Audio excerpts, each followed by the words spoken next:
Right. Yeah. So Roundup is, of course, an herbicide, and as I said, the most used herbicide on the planet. Who goes with the GMO crops? Most of the GMOs, actually, majority, the largest percentage of the GMOs are plants that have been engineered to resist Roundup by inserting a bacterial gene into the plant genome.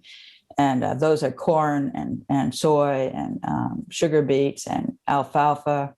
And there's just a handful of these foods, but they're key components of the processed food industry. In the United States, we have huge fields of corn and soy that become, soy protein bars and corn chips and things like that. And of course, high fructose corn syrup comes from the corn.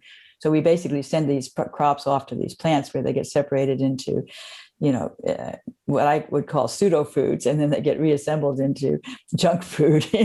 So a lot of the snacks that we are so easily available and that children like so much are really bad for them. Not just because of the glyphosate, but also because all the nutrition has been sucked out of the food. It doesn't have any of the fancy molecules that the plants would normally produce that help us to stay healthy.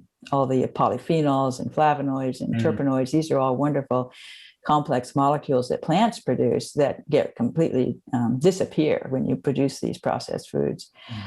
Even chlorophyll, for example, is really good for you, and then you don't get it when you eat these soy protein bars. So, I mean, soy protein bar to me is a good example of an absolutely terrible food. A huge list of ingredients, and many of them look like chemicals. It's just, not really an edible product, and they're cheap, and people think they're nutritious, and so. So those things just should be completely avoided, I feel, should be eliminated along with the glyphosate.